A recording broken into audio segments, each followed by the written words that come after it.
Right. Happy New Year. Happy Kwanzaa. Happy Sabbath. Happy Saturday. You've covered it all. Welcome back to an amazing 2023. Wow. It's been a little bit. We took a little break, a little holiday break, and we got spoiled. And we really were in pajamas now. Do not ask any of us to stand up because we're probably in pajamas, but we're gorgeous on top. That's the fabulous life of virtual world. Welcome back. Great. Well, thank you for joining us on Caribbean Diaspora Vibez. My name is Donna Morgan, and I'm the president of Caribbean American Diaspora, president of Women of Culture, Inc., real estate broker, Florida Summer Homes Realty, life coach at Inner Vibes Consultant. I want to welcome you. And of course, our co-host, Dr. Bavan Dabrio. How are you, Bev? Oh, yes, I'm blessed and highly favored, and I'm so happy and excited to be back. I know our viewers missed us a little, but of course, we party hard, play hard, and we have to rest and vacation hard too. So Yes. Anyway, thank you guys for hanging in and for sticking with us and for being our fans. We truly appreciate you. And I know some folks who actually text and called and asked about the show. So it just shows that we have a great need and a high need for what we're doing. So I'm just glad and happy to be here this evening to continue the work that we started. And you know what? If the COVID is coming back or not, we're still here, right? So we thanks. Yeah, man, we are not so this health thing that we do, health awareness, it's not just for COVID, it's a lifestyle, and it's a lifestyle that we want to share. I must say, Lewis is not able to be with us today, but we do have John Perry from Caribbean Radio Network. How are you, John? I'm doing fantastic. A happy New Year to you and a happy Kwanzaa. Thank you, thank you. Handsome as I was quite happy to see the headdress today. I was fortunate to be the MC of a Kwanzaa program here, and you just read your mind last week. Oh man, well, awesome. Thank you. We did not collaborate, but Dr. Bev is always fabulous, and so I always I need to get with her to get some tips really on how she does all the side things, and she leaves some out, and always looking gorgeous. Thank you. We do have with us, before we get to our guests, we have Sybil. Hey, Sybil, how are you? Sybil is our diaspora liaison from St. Lucia. All is well. Thank you for having me. Thank you for joining us. I do want to, hi, Dr. Arlene, how are you? Hello. Hi, Dr. Arlene is with Women of Culture. And then we have Beverly Dabrio also in the background. So let us now introduce you to our guest, Julie Ward, who is an herbalist. She is a plant-based nutritionist, ACE health coach, and shamanic practitioner. I always get tongue-tied with that last one.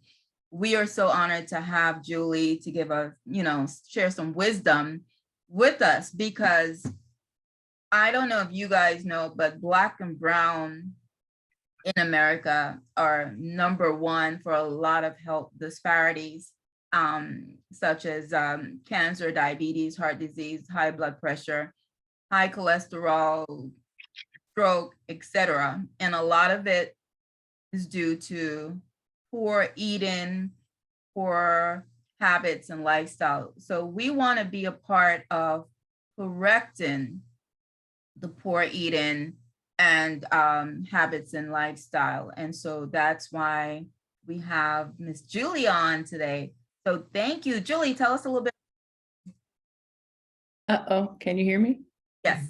Okay, perfect. You cut off right at the end. So I'm so happy to be here. So thank you for having me. It's really wonderful. And again, happy New Year, happy end of holidays and blessings and health to everyone that's listening.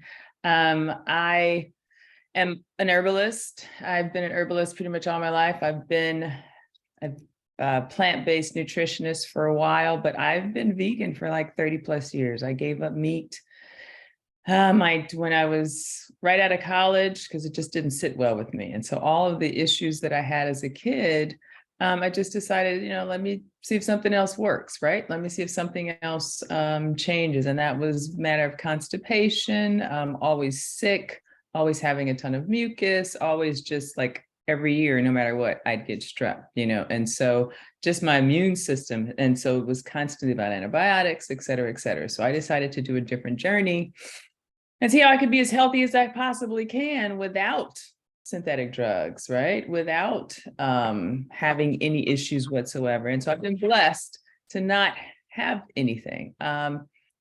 And so I'm an herbalist, right? Plant-based nutritionist. I do shamanic practitioner work, and that's just a matter of really doing spiritual counseling with people, because a lot of the things that, when we sit down and we talk about nutrition and we talk about making changes, sometimes it's just deeper than changing our food. And so that's a real thing, allowing people to really go deeper into the things that they value about life, about themselves, and really making that connection to food, right? And how they're living and being able to have the life you want to live and the life that you're living as an outpicturing of what you believe. And so that's what I do essentially. And so I'm loving it, and I'm loving being on this side of things and really talking about food, talking about how do we really live a life fulfilled, right? A life that we're happy with, a life that feeds us and fuels us and allows us to evolve as human beings. Thank you. Amazing how our personal journey will take us on our path, right? So you had to, 30 years is a long time. So that's awesome. Right. So I did it when I really had to figure out how to cook, right? There was no vegan meat fake products. I mean, there's always one. Golden Star is, I think it was called Morning Star. It was always around, it's been around for a very long time, turkey, but I never ate any of those because it's not about eating the fake meat. It's about eating the foods that actually build my health and build my immune system. And yeah, so I did that. It was rough. It's not as easy now as for people to kind of switch and kind of step off and transition to plant-based eating.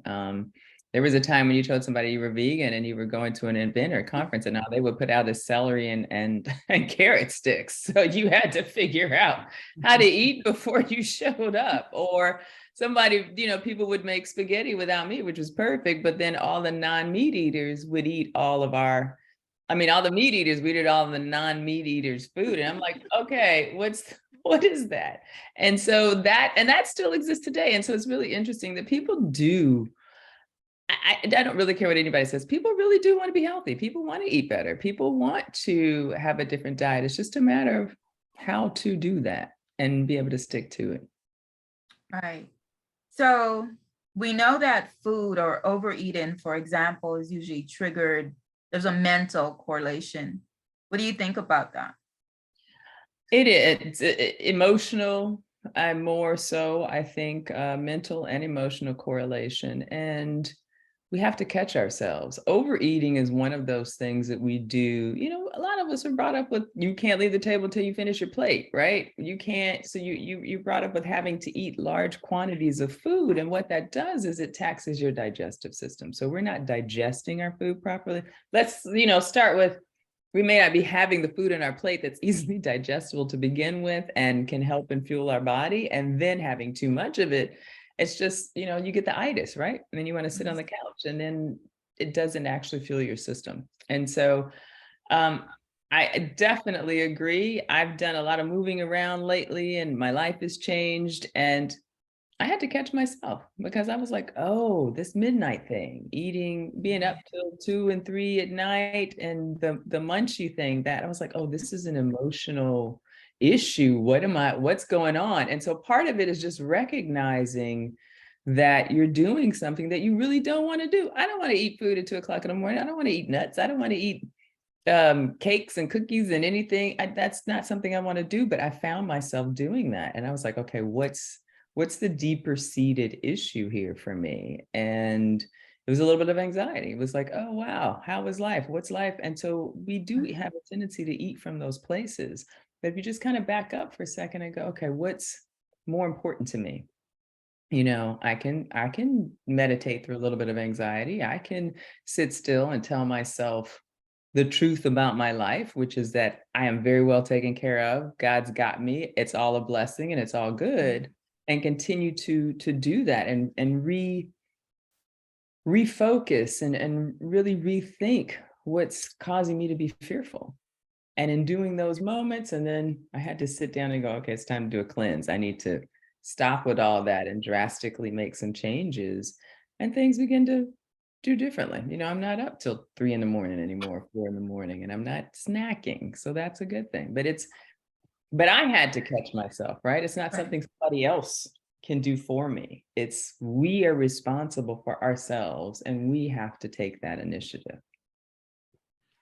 Right. Good evening, Miss Ward. You mentioned we know we heard of vegan all the time, and now organic, and then even more so now we're talking about plant-based. You Right. mentioned the word shamanic nutrition, Mm-hmm. that you're doing that. Could you elaborate some more on that?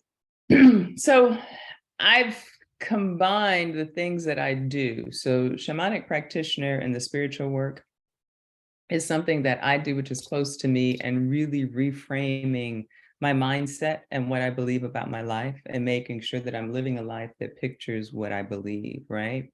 And so from a shamanic standpoint, what I also do a lot is I then go back into sitting with the things that cause me anxiety, right? So we all have a history, right? We all 0 to 7 things have happened to us that cause us to be anxious, that may cause us to be fearful. There's an incident, there's something that if you think about it, you'd be like, oh, that's that thing that happened to me. There's some trauma that happened to me growing up. Oh, maybe around money, or maybe around food, or maybe around whatever that thing is, right? And so from a shamanic practice standpoint, I can go back into that past. I have shamanic techniques that I also show people how to use, and go back into that particular event and turn it around and change the energetics of it so that when I come out of it, or when I think about that event now, I don't think about the pain. I think about the love, depending on what I put into it. And I'll give you an example, because I just did it recently. And I'm going to make a long story short. I have had claustrophobia as a kid, right? Never really know where it came from, et cetera, but that means you can't dive, right? So if you go into the water head first, you're like, I'm not going to do it. So I had a particular experience where I trained to do a canoe trip. I went to camp for a month, trained to do a canoe trip. The last test was diving, and I couldn't do it. I mean, literally sat on the dock at camp all day, all night. And they were like, well, you can't go with us because you didn't do that thing, right? And so nobody at the time knew that if you're claustrophobic and you can't die, you know, et cetera, nobody could explain that to me. So then I had to default and go on the hiking trip with another group of people, and which is where I fell in love with hiking. But I felt like a failure, right? I felt terrible. I felt like everyone saw me fail. Like there was just no coming back from that. Like, you know, people would, oh, you just messed up. You know, all of that. So as a kid, you're what, 10, 12. And so I've carried that. And so at some point in my shamanic work, I sat with that experience and I went back into it as myself, talking to my younger self, explaining, you know what? Sorry if that happened to you, but this is why, you know, because it's claustrophobia, but this is how you do it. Because obviously I know how to dive now, right? So it's like, this is how you create a successful situation in that situation. So I did it. My younger self dived, flipped all over the water, had a great time, you know, and so then I didn't have that sense of failure anymore, right? So we have, our minds are amazing. And so there is the food part of how do you make sure that my mind and my brain is together and eating the things that really help and increase my mood and can take me out of depression and increase my serotonin, et cetera, et cetera. But we also have that part of our minds where we can go back into the past and recreate it. right? But we can come back out with a different sense of who we are. And so that's the shamanic part of what I do, right? And just being able to go into and create different experiences from past traumas. Now, it's not always a one and done. It's not the easiest thing in the world to do sometimes, but you continue to do this and you continue on that path. At the same token, and then it's the nutrition that your body needs, right? It's the things that are going to fuel me. Like for people that may suffer from headaches or migraines from time to time, increasing your magnesium and your manganese. What foods then have extras of those? So it's also all about knowing what your deficiencies are. And then we talk about how do we increase the foods that are going to raise those levels of nutrients that you may need. So there's so much, which is why it's like, sometimes it's not just about changing your food, and it all depends on the person. Like everybody is different. So it's like, what do you need to go to the next level? And where do we start? And it's really about evolution, because that journey, as long as you're alive, there's going to be something to adjust. There's going to be something to change. You start here, you go to another level. You start here, you go to another level. And so it's a lifetime process. There's not a diet, quote unquote, that whole concept of dying to your food, a diet, right? It's not about that. It's about changing to increase your nutrition, to increase your mental stability, to feel good, to feel better, and to have the life you love. And I believe that starts on your plate. I do. Julie, what do you think about the standard American diet? Oh, the SAD diet, the SAD? Because, we have a big Caribbean audience, but a lot of our Caribbean individuals that diaspora that have now living in America have actually adopted the American diet. So we didn't grow up eating all this sugar and bagels and donuts and all these things, but we are now, and our children and grandchildren are. I mean, what do you think about the standard American diet? It's terrible. I mean, and when we're talking about the standard American diet, right? It's either meat and potatoes, it's food that's not good for you, it's food that's overcooked. A lot of it is fast food. It's, take it from the freezer to the oven. It's not healthy food. And so that diet causes high cholesterol. It causes type 2 diabetes. It causes people to have chronic illnesses, right? It builds inflammation in the body that leads to long-term disease.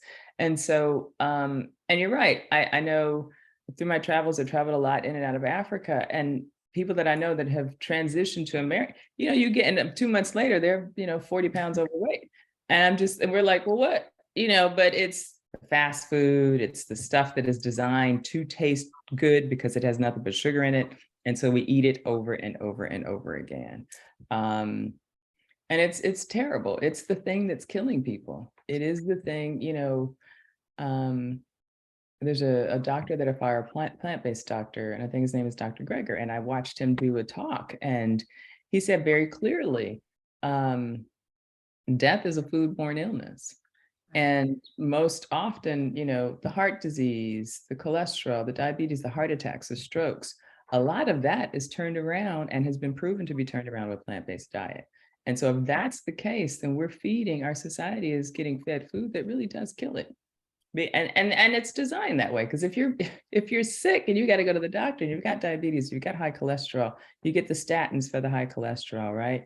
You get the pills for the diabetes. And then when that begins to cause other issues in your body, other symptoms, you get a pill for that. And so it's a constant cycle. I kudos to many doctors who actually do prescribe food changes. There are many doctors out there that are like, you know what, before I give you this, let's try and change your food. And it happens a lot too, which is beautiful. So I think that's probably part of the problem. Are people not seeing the correlation, or they just ignoring it? That, well, how we just completely trust the government, right? There's that. So, yeah. And if the government says, here's this chart, and you're supposed to have all this starch or all this meat and all this milk and this small little serving of vegetables, we are gonna 100% trust that. And you're correct. There's a doctor named Dr. Martin Mills, African-American doctor, who stood up in front of the dairy board and called the dairy board racist because they're still prescribing milk as dairy as a number one part of the whole food pyramid. And he explained that he had an older African-American woman who was his patient, who was having all this mucus, who was having all this difficulty. And he said, well, look, let's try this. He prescribed for her a plant-based diet that she did. She stuck to it. She came back 3 weeks, maybe a month later, and he goes, oh, you're better. She goes, oh yeah, I'm really well. I'm much better. Whatever was going on, her tests came out better, et cetera, et cetera. And he said, okay, well, let's continue that. Let's continue with removing dairy from your diet. She told him, no, I can't. And he said, I don't understand why. She said, because the government tells me that I need dairy in my diet. Right. But she had the proof sitting in front of her that Right. her diet and her health improved without eating it. And so there's a lot of that. There's a lot of, I think, older people in our society who really believe what the government tells them. Right. And it's unfortunate. And I think there's that. And I think it's a lack of access. I don't think a lot of people are really following the data or going into the National Institute of Health database to see, nobody's really looking at PubMed because it is actually all there. All of the information is available if you want to sit down and do the research. But a lot of times we want people to tell us. We want doctors, we want the government, we want people in positions of authority to tell us what to do with our bodies. And my position is we have more power than we think, and we need to take our power back and do what we need to do for our own health. Yeah, I definitely don't think that people are paying attention, or a standard diet, for example, breakfast, you're looking at the cereals, you're looking at the donuts, you're looking at bagels, a lot of waffles and syrup and a lot of pancakes. And then you've got lunch, you've got your burgers and fries, and all this is fast food and pizza. And then you get home and you're having whatever meat, but a lot of mac and cheese and a lot of starch. And so we're doing it to ourselves, but not really understanding. And because, like you said, there is no push out there to reduce.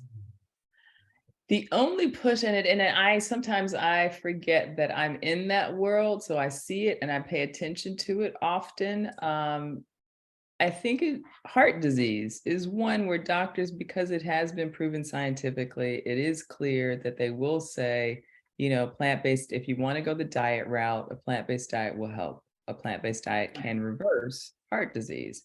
But let's also talk about the support, right? You go to your doctor and he says that to you, then you may be given a 30-day meal plan, or maybe you're given some information on it, but now you have to go home and totally undo the entire way that you've been eating for the last 30, 40, 50 years, right? Where's the support from that moment with the doctor that you now have to go home and change your diet to not die, essentially, right? And some people have the wherewithal to make that switch on their own. Some people don't. Some people are just like, this is too much, I'm not doing it.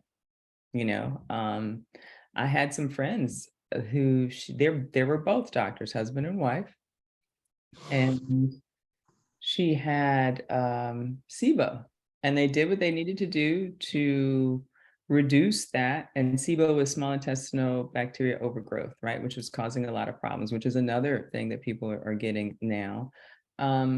And did wonderfully and reduced the numbers, et cetera, et cetera. But the thought of having to eat that way and not be able to do the things that they were doing before was not something that they wanted to do. And so these are doctors. These are, again, it's people, right? We are human beings. And at some point we have to decide if we're willing to make the sacrifice to change, right? And sometimes people are, and sometimes people are not. Well, Doc, this is John Perry here, if I may say. Sure. It is a difficult decision to make, and sometimes it's not a decision that you have to make on your own either.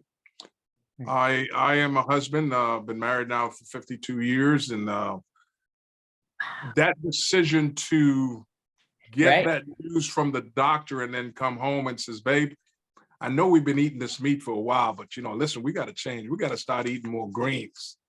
That's not an easy discussion to really have. Even though sometimes she's there with me getting the word from the doctor. Mm-hmm. The change, going to a plant-based diet from being a meat eater all your life is and I'm telling you the true story about me. Yeah. Having all the information, having inflammation, knowing that inflammation is coming from that cow that was injected with everything to keep him alive, to get him fat, to get him, and now I've ingested his tissue, and those things are within me. I know all the studies and everything like that. Mm-hmm. But there is a difficulty making that decision to switch. And again, knowing, I came from an environment where I was plant-based, mainly because we couldn't afford meat. Right. We couldn't afford meat, so I was plant-based. But it is rather difficult. And again, having all the information, I know what you said about information, and you know what they say about information. If you want to keep it away from us, put it in a book, put it in a publication. Right. So we're not going to go there for it. But I Mm-hmm. think we know, but the switch is very, very difficult. Can you address that? How should we approach it as becoming intentional to switch? Okay. And I think there's two things. One, at the forefront of all that is I'm going to have to change my diet to live. I mean, that's the basic line we start. And that's a hard one, right? And you go, okay, well, I have to do this now. How do I do it? And so gradually is one. And so for a lot of people that I work with who say, look, I know I need to do this. I'm not ready to just go all in cold turkey. And some people are. So it just depends on where you are in that spectrum. And I have said, but a lot of people are coming to me and they're eating like meat 3 meals a day, right? So there's the sausage at breakfast, there's the chicken sandwich at dinner, there's the steak or some other meat at night. So we start gradually with, okay, you can't eat meat 3 times a day. We're going to take it to 1 time a day. And what's really interesting, there's 2 things that happen. Your body begins to tell you, I don't want to eat that anymore, right? The more healthy you put into your body, the more your body's going to crave. So just the reduction of meat a couple, from 3 to 1 times a day and then we switch up what meal that is. It's not the heavy steak at dinner. It's never the dinner meal. It's either the afternoon meal, right? And then it's what type of meat do you eat? Honestly, none of it's great. But again, we're talking about that gradual point to get people to a place that they can totally make another switch. Because then you got a whole nother thing about just plant-based food. Then you've got, well, do we overcook it, right? And so we've overcooked it and now the nutrients aren't there. And so now we've got to back up. Now we're there. Now we got to go, okay, so now we're going to steam. We're not frying. We're not charbroiling. We're not putting a ton of oil in the pot. So there are all of these other things too. But when you talk about the reduction, that's one, we reduce it gradually. And we add more vegetables on the plate. Right. So if you say, look, I got to have my meat 1 time a day, fine. If you're going to eat meat, the next side to that meat, half of your plates is greens of some sort. You got a half a plate of a salad. You got a half a plate of collard greens. You got a half a plate of sauteed spinach. You have something that also offsets that. And so a lot of people that are meat eaters, they don't eat vegetables. There's no vegetable anywhere in that conversation. And so it's about, okay, we got to begin to move the vegetables in and reduce the meat. And so that's a starting point. And probably about 2 weeks of that in, you might get, oh, I don't really want to eat meat today. Right. And if you're going with your body, and I've seen that happen, wow, I didn't have meat. I know you told me I could have meat every day, but actually I only had meat 4 times this week. Right. And then we begin to look at, well, what other things do you like? Meat has become so convenient and it's designed that way, right? You can cut a piece of meat, put it on a grill, People eat it and they're full. And people think that, oh, I gotta deal with all these vegetables, so I have to take the time. Well, there are ways around that too. You can buy vegetables already cut up. You don't have to spend a lot of time on the prep. That's one way. And they come packaged and cut, and you can use that saute. Done. Quickly saute your greens. So and you can put your greens in some water in a blender and drink it. So there are so many other ways to get the nutrients in. But to your question, can be a gradual switch for a lot of people. But if people are honest and they're switching gradually and beginning to listen to their body will crave more of the healthier piece. But you also said another point, which is sometimes you're not always on your own, right? And so kind of everybody in the household has to get on board now. It's like, okay, well, what are we doing? What kind of life are we living? What's the deal? You want me to be alive? Then yeah, you're gonna have to step up. You're gonna have to step up with me. Everybody in the house has to make a change. I've run into people where they were making, she was in charge of the food, so they're making 5 different meals for 5 different people, and that gets tiring, right? And so we began to talk about, okay, so one person is going to eat meat. Again, not every meal. So nobody's eating meat now every day, every meal in the house, right? And so what does that meal begin to look like that we can all eat from together? And so maybe there's a meat on the table, but you don't need to eat that, right? But in addition to that meat, there are 4 other sides that have nutrient value that you will put on your plate. And so the other question people have, and you didn't ask that, but it's like, where are we going to get my protein from? Yada, yada, yada. Right. I'm not eating meat. Well, if you understand the body, meat, the body itself makes protein. Protein is a byproduct that the body makes to use. And so out of the amino acids, there are 9 that are essential that you have to get from your food. And that comes from vegetables. Because I always tell people, well, the protein you eat doesn't eat meat, right? And so they're chewing on grass and curds and grains, et cetera, et cetera. They're not eating each other. It's us that are eating them. Right. And so if that's the case, all this protein that people are eating that's full of protein is still vegan because they're not eating meat. And so obviously our bodies can live without having to consume the large quantities of protein that we are consuming. And I don't have it up, but from a plant-based perspective, I wrote it out once. I was like, okay, this is what I eat 3 times a day. I mean, like I had a breakfast that had a lot of nuts in it and da-da-da-da. Well, that bowl of nuts had like 25 grams of protein, right? And then I had another meal that had just all vegetables and beets and greens and everything else in it. And that was another 20 grams of protein. And then I had another meal in the evening and still. So I'm getting the protein because all of the food we eat, the vegetables have protein in them. Like dinner, quinoa is almost like a perfect protein. And so you can get 9 grams of protein from a cup of quinoa. And so and tacked with all of the other vegetables and things on the plate, I can come away with a meal with 25 grams of protein. 25, 30. And so it's not about missing the meat has become so insidious in our society that it's a habit. And so anything that we're talking about changing our diet and making a change is all about changing and creating new habits, right? And Right. so how do we create new habits that stick?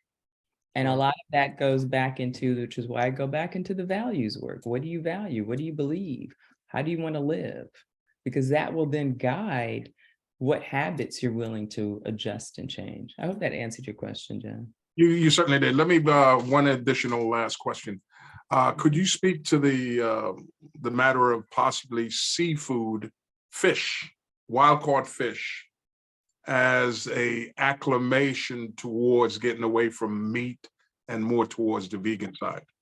So I'm going to tell you, and honestly, fish was the last thing I gave up. And because of that, it was like, oh, it's, the white flaky fish, it is easier and better. And so I came to the realization our waters are filthy. And so Wild know, caught. the sea, the ocean, wild caught is just as terrible, probably as terrible as farmed fish, right? And I'm gonna tell you why I believe that. But you can see, I guess, what is it? Seaspiracy. There's a documentary called Seaspiracy. You can watch that. It talks about how dirty the waters are. I think at one point I did research. I was like, okay, what ocean has the cleanest and the lowest levels of I think I was looking at plutonium at the time or something like that. I mean, we just had the was it not Hiroshima? Chernobyl? Yeah, well, not Chernobyl, but the Japanese leak of all the nuclear into the waters, and that happened a couple of years ago. And so, and I was in California at the time, so all of that water and all of that came because they had a nuclear leak. So they had one, and it leaked all into the waters, leaked all into the ocean. And so I was still eating meat at the time, and not always, but every now and then I would make African fish head stew. And so it was something I learned how to make in Kenya, loved it. Or I would cut up my fish, take a whole snapper, beautiful snapper, cut it up in pieces, grill it, make stew, right? And I got down to the last piece of fish, and I had never seen this in my entire life. At the end of that bone of fish that I just got finished sucking on, there was a tumor about half the size of my thumb.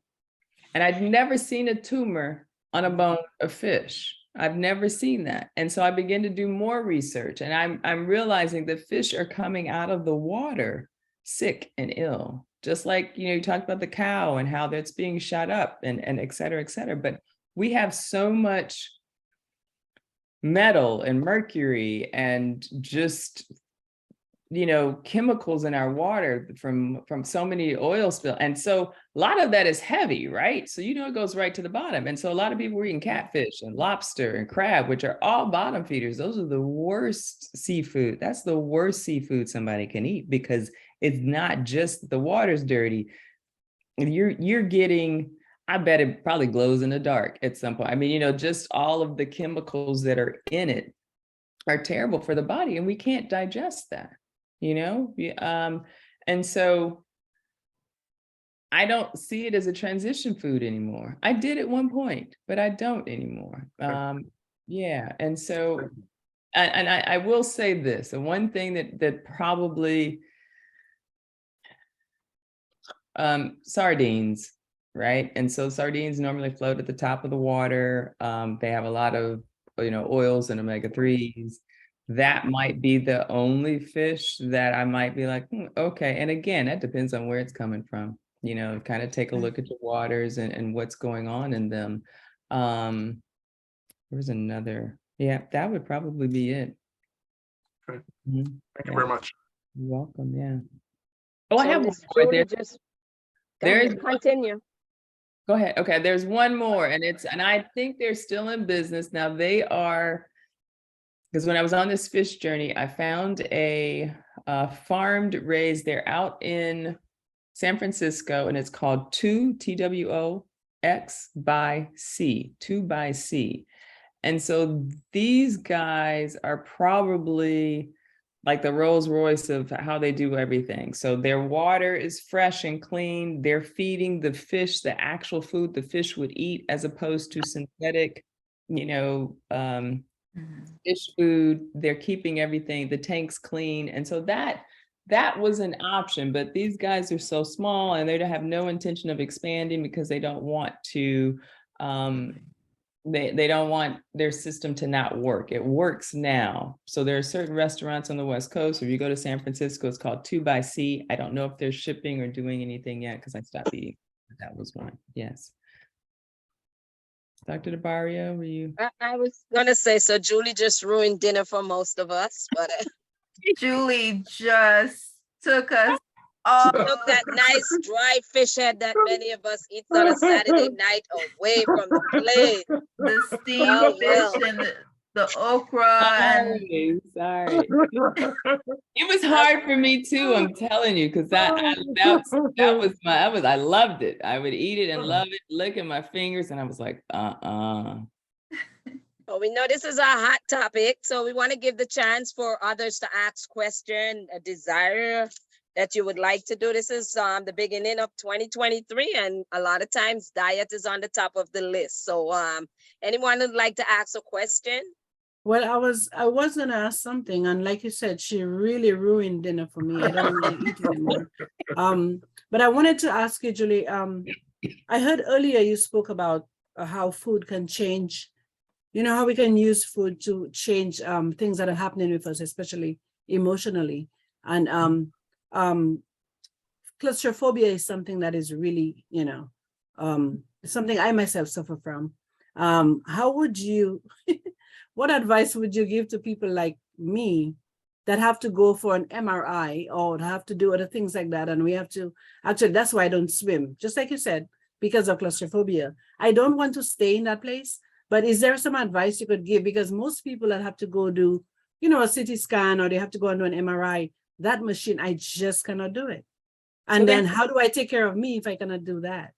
Okay, so there are machines that they're open MRIs, so you can request from your doctor. Well, some doctors don't. It depends on what they're looking for.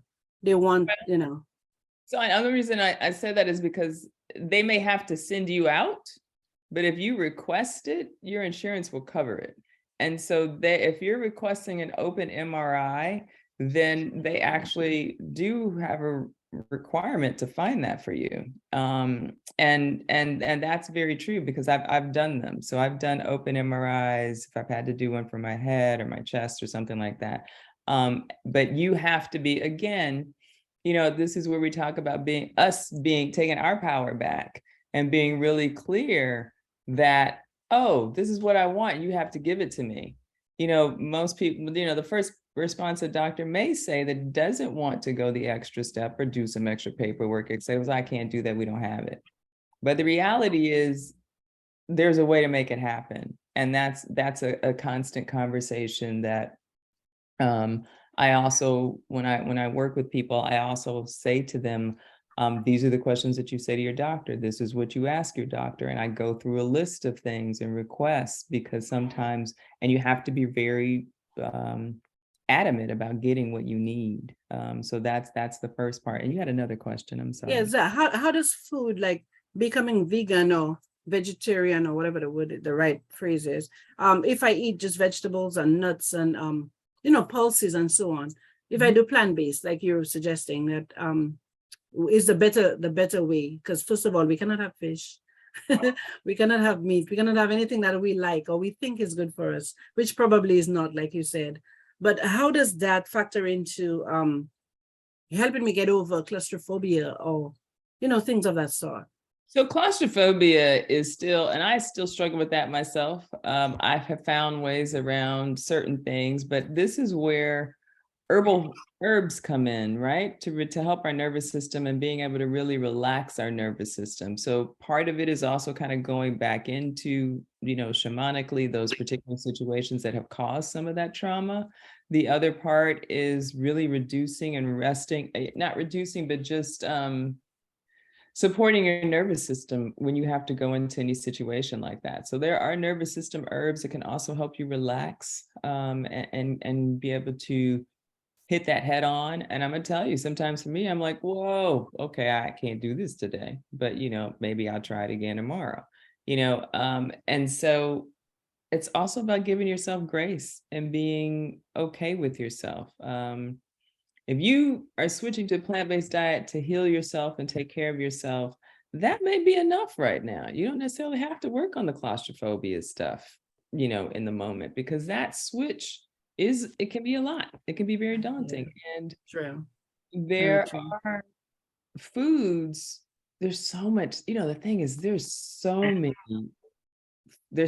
food, there's so many vegetables, there's so much stuff that, a lot of people, we just haven't tried yet. And being able to try it and eat and be like, oh, I like that. Okay, I could eat that. I mean, I've cooked for people and they'll be like, I could eat this and I feel full and I don't have a problem. I could do this. It's also about keeping it simple for yourself.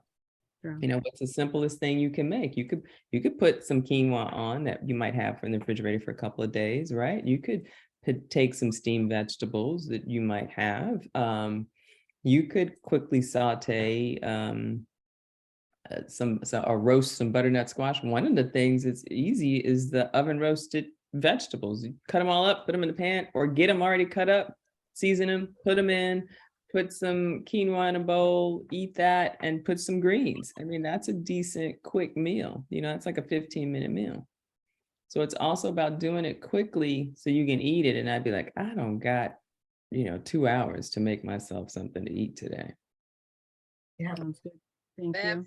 I see Bev and Arlene, Hello, good took off their evening. microphone, so I guess they want to say something. Yes, I've been listening for some time, and this is a great conversation and a very needed conversation because our mental health, physical health, behavioral health, it's very important.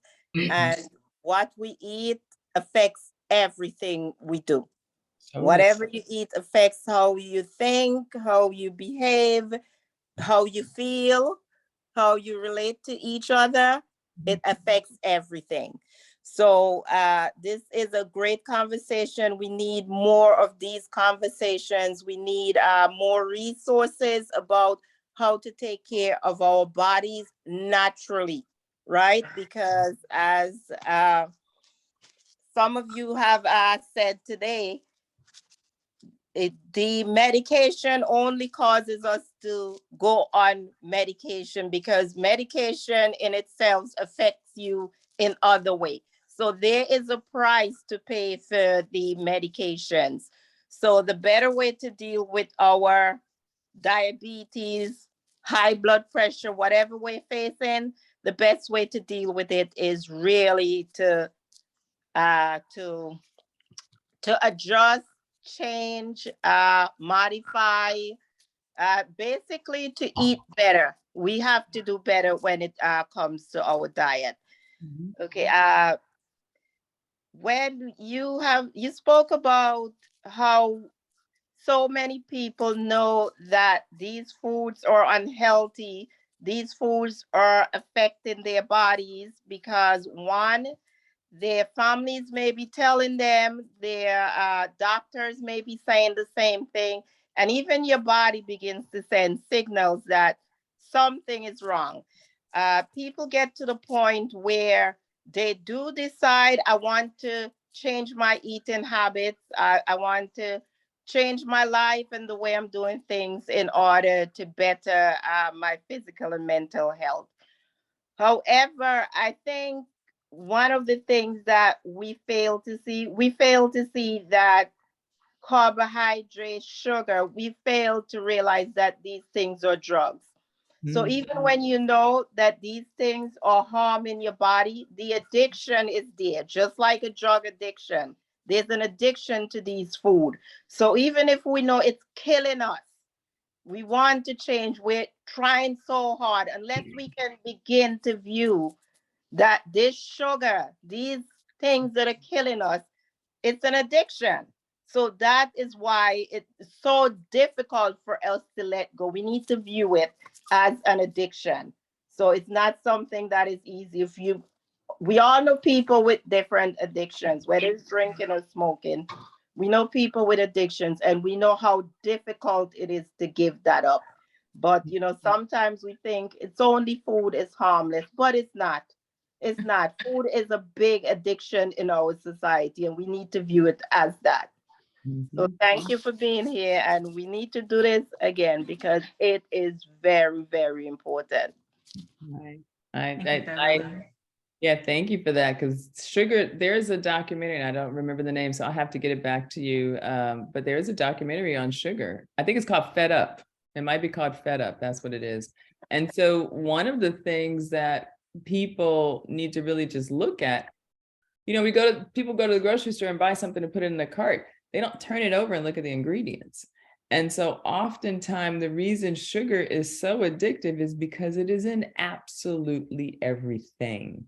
And so, there's sugar in your tomato sauce. You might be like, oh, it's just tomato pop. But if you're buying something that's in a can or you're buying something that's in a box, guaranteed the top 4 ingredients, one of them is sugar. And sugar, and it doesn't always say sugar. It'll say fructose or high fruit, corn syrup, or it'll say dextrose. Anything with OSE is sugar, And so if we begin to look at, there's one lady, and I love the way she puts it, the front of the box is for entertainment, the back of the box is for education, right? And so the front of the box has, to say natural, or to say, something that this is good for you. But if you actually turn it over and read the ingredients, it's not. Right. And so it's about really getting back to, again, taking our power back and looking at the ingredients and being like, oh, okay, this has sugar in it. I don't want to eat that. So for me, what I tell people, there's 2 things. One is oil and sugar. If I'm going to eat it, it's because I put it on my plate. The same as with salt, oil, salt, and sugar. And so if I'm eating cereal in the morning, that's got a ton of sugar, right?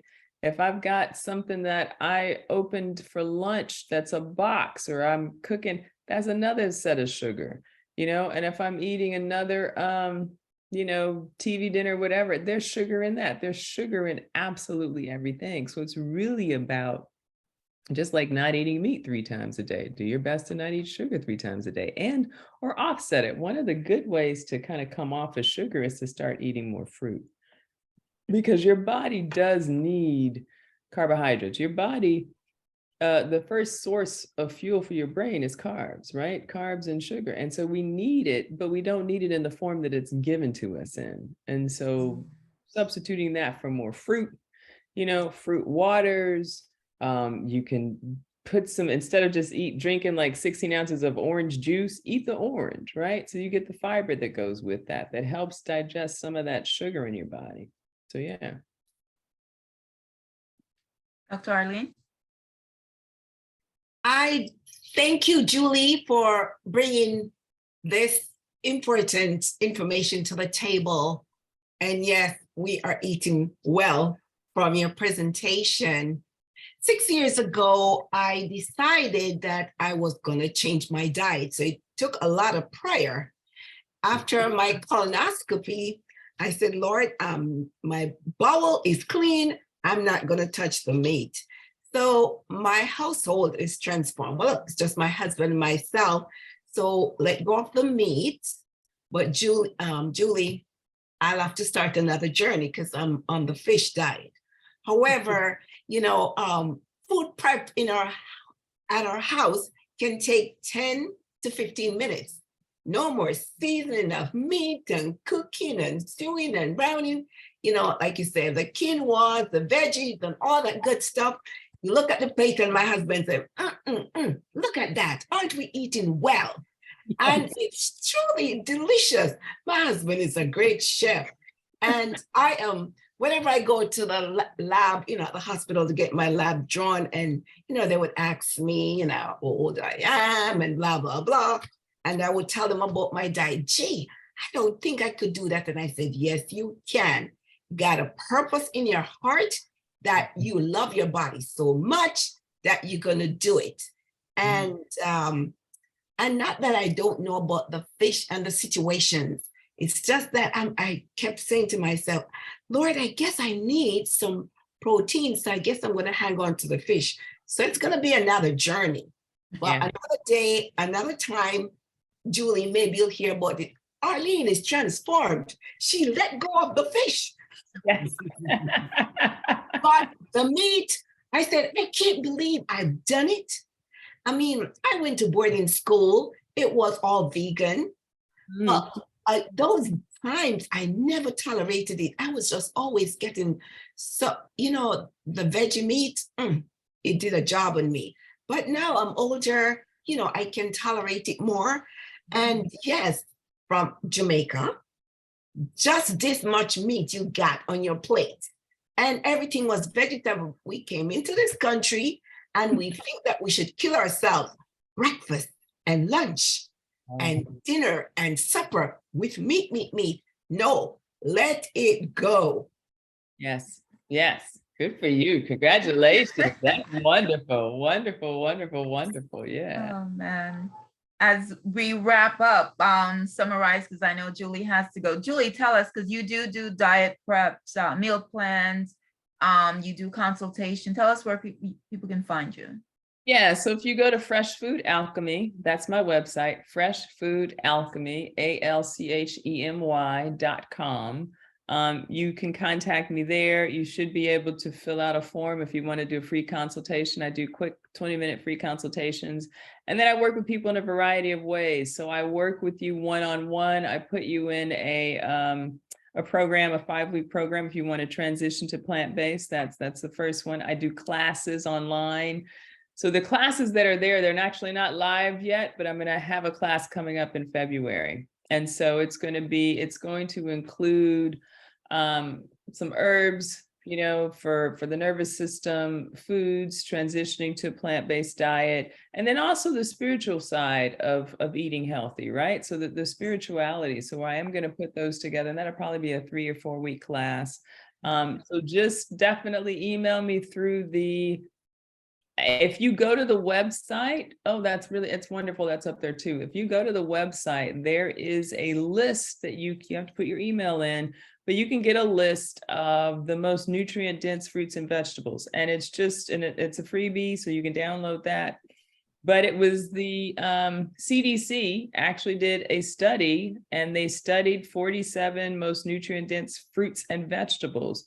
And it lists watercress is number 1. It has absolutely every vitamin, and they did it for 17 vitamins and minerals, vitamin A, vitamin D, et cetera, et cetera. So that's all on there. But watercress was number 1. It has 100% of all the vitamins and all of the minerals. So there's all kinds of vegetables that we can start to put into our diet that are nutrient dense. So those are the classes and the things that I do talk about. I do tea consultations for people. So from an herbalist standpoint, if you really want to get a custom tea or something like that, I can go through, we can talk about what's going on with you, nervous system, sleep, energy, whatever that is, and I can create custom tea consults. And then if you are straight with your diet and you're good, you just want to make sure you're doing it well, I do what's called a nutritional blueprint, which is a one-off. And we go through what you're eating, and I give you what I call my anti-inflammatory diet specific to whatever needs you may have physically. And so you can go to the website. You can also send me an email at Julie, Julie, at freshfoodalchemy.com, and send me an email, questions, and I'll make sure that I get back to you. So it's been wonderful. And I'm always up for these conversations because I could talk about all this stuff all for hours. But yeah, today I actually have to run. And so anytime you need me, I'm here to continue with these conversations. Yes, I appreciate it. And to summarize, I'm sure you've heard that reducing, even if you can't do a full, we weren't even counting meat 3 times a day. We were just counting meat and steak. We weren't even counting like breakfast, lunch, and all those things. So now we know you could even reduce it to 1 time for the day, and then gradually, like sometimes I'll just say this week, I'm only going to eat meat twice a week. You can do something like that. You don't have to go cold turkey, because I know people freak out. And so you can just reduce it. But the benefits are reducing inflammation, and so many of the diseases are caused by inflammation, too much sugar. So we need to look and understand that the way the system is set up, food is mass destruction. The way that it is right now, it's being sold to us because sickness is big business, and we have to, we just have to understand that we are a number, we're a big business. So you have to learn to look out for yourself and understand that, wow, they don't have my best interest at heart. So I have to then look out. I have to participate in my life, in my health, in my healing on all levels. Mm-hmm. So thank you so much, Julie. We've got your information. I appreciate you. Until next time. Bye-bye. Thank you. Have a good night, you guys. Good night. God bless. Well, before we go, did anyone have any last comments? I know Julie's got to jump off. Anyone have any last comments? Questions? No. We just have to find other things to redirect your eating. So it all starts with your thought. You have to just clear that mind and said, I can do it. You have a partner for walking, a partner for this. You just need to find a partner that is willing to hold your hand, listen, number one, because it's so hard when you're trying to do the right thing and then people are opposing and you're bringing them on board to help Right. them. So finding that person that, is willing to listen and open is also a good way to start. Dieting, exercising, and redirecting your meals. Yeah, and we know it's not easy when you have a family, right? Right. But the magic is living. Right. That should turn some people on at least, Right. And if you love your money and you have other plans for your money, then you should think that the food is not that necessarily, right? Right. Because you think that they said they're blaming the government, right, with the milk, but Right. yet the milk is so sky high. Some people can't even afford it. Why bother with it? So we can start by changing those, Yes. start thinking about those things. Really, is it needed? Is this a necessity? Why I have to buy some oxtail for $15 a pound? Mm. They don't want me to have it. What can I do with Right. $15? I mean, it's other ways of looking at it. So we have to use other things within those thoughts to change that attitude, to change that diet, and to make the next best step. It can be done. Yeah. I love it how she did the gradual thing. Gradually, Yes. One. So in 2023, I think the message here is listen to your body and take responsibility for your own health. The doctor cannot do it for you. The medication cannot do it for you. You're going to have to give up. It's hard work. You're going to have to give up the food. You're going to have to change your lifestyle. That is the only thing that is going to make you healthy in 2023. So make up your mind I'm and on it. start somewhere. The medication is going to save your life. We as Caribbean people, especially, we can do some nice steamed veggies. Yes. With put a little Scotch bonnet pepper and something, and so there's a lot of recipes that we can do. And like I said, we're not saying that you have to go cold turkey, but you need to reduce, because the food that we're eating today is not the same that we grew up with. That's the thing, because people will say, and I was saying, well, our grandparents lived 90 years old with no problem. They were eating different fish, different meat, different milk, everything. Now, like you said, they're hardly had any. yeah, so our children, we can see it in our children, the health. Yes. Look at the earlier on. 8-year-old kids today. Just look at them. Look at the Yeah. bodies. I mean, you can see it. It's I was hard. really, sorry, Donna, I was really, really surprised. I mean, like pleasantly surprised. I went to try out a vegan restaurant down on OBT, and it was so good. I mean, when I ate, they made cauliflower and they stew it like meat. You think you're eating chicken or meat, and there's absolutely zero meat. So we just keep going there because it's so good. Yeah. Yep. Yeah, we're learning now that the way they're presenting the food, people are like, what? This is, Yes. So let's go out next week. Sometime Let's this do month, it. we're going to go out to all Yes. vegan That's spots. right. Yes. We're going to go to Winter Park Yes. and we're going to Yes. eat healthy. And even if you go to a Caribbean restaurant or anywhere right now, you can get your rice and peas, and you can get your steamed veggie, and you get your plantain, and maybe a little oxtail gravy on the right. No. It's funny when you say you don't want any meat at the Caribbean restaurants. They look at you funny like, is that all you're gonna have? Do you want some oil on this? The healthiest meal that you can have is really the one that you cook for yourself. That's right. Right. That's absolutely right. Once it's at a restaurant, Yeah. they know what people need, they know what people crave, and they're gonna give it to you because it's business and it's profit. The That's what best meal Julie you said. can make and the healthiest meal is right in your own kitchen. Very That's true. what Julie said. The best meals are the ones she makes herself. Yep. Right. So true. So we just realized we're eating too much of the wrong things and too little of the right things. So it's just all about balance. So all about balance, everyone. Realize that you can also be triggered something mental is happening, you just start to just eat and eat and, pay attention to your mental health. Detox, we didn't get to talk about detox, but we used to do a lot more detox growing up. Drinking more water, even breathing, taking more deep breaths, taking 5 minutes throughout the day for deep breaths, more meditation time. I have to tell you, there's one thing, meditation, yoga, for example, things like that have been condemned for the Black and brown race. The other races are participating in yoga and stretching and meditation and breathing and calming the mind. But for our people, somewhere it was tagged as bad and demonic. And so here we are, number one for all of the health disparities.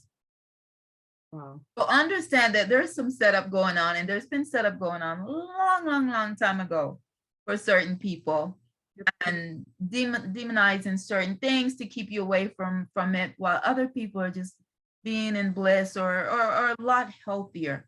We are always number one for the negative things, for home ownership, for health, for all of these diseases, cancer, diabetes, heart disease, high blood pressure, high cholesterol, stroke. Wow. Because of our poor eating habits and not using our holistic harmony ways that God gave us to just breathe. Someone on Facebook said tofu is good. Yeah. Since we can't have the meat and we can't have the fish, we could start with some tofu. Yeah, add some tofu, do some curry tofu. Why can we also consider, though, coming from the culture that we came from, and I made the joke earlier that we were vegans mainly because of necessity, we couldn't afford the meat. Right.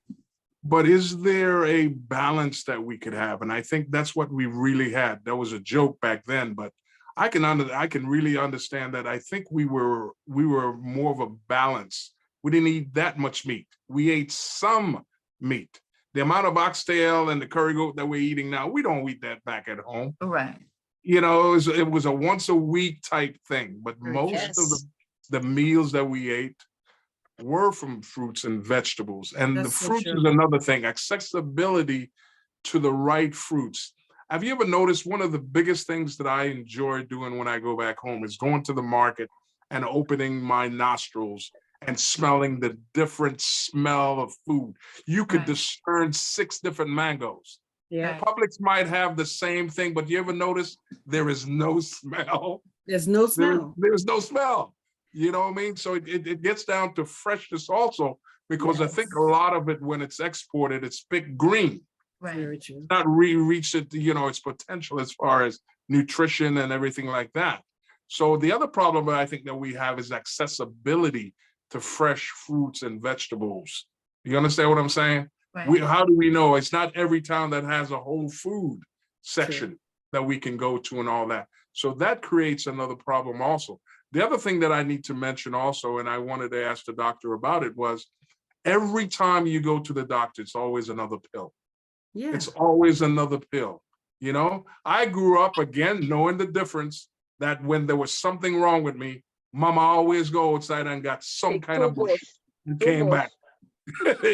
There is never that's prescribed by doctors or anything because of lawsuits or the way they have been trained. But again, those that know better should do better also, because when was the last time you drink a cup of Cersei? You know what I mean? And Cersei is good for you. And that's what Beverly was saying about. They're not the doctor wouldn't prescribe it because it is not medication. So basically the doctors work along with pharmaceutical companies. So they are going to promote drugs instead of natural healing. And who knew watercress was such a big, bold secret agent, huh? Yeah. And the cucumbers. Yes. I'm sure you guys love it. It's has everything you can think of. Yes. And avocados are very good. That's like a power food, avocado. Right. Or pear, sometimes we call it pear in the islands. Yes. And Yeah. imagine you can eat that as your meat. Really Yes. and truly, Yeah, you can yeah. eat that as your meat with your vegetables and put a slice of avocado, and it's good. Yeah. Yes. We have to incorporate our regular detoxing, drinking our tea or Cersei tea or the different types of teas and stuff. And because we are digesting the foolishness, we're here. We don't have access to run to the sea to get this and this and that or go to, so I think the detox is definitely a must to clean our Right. system.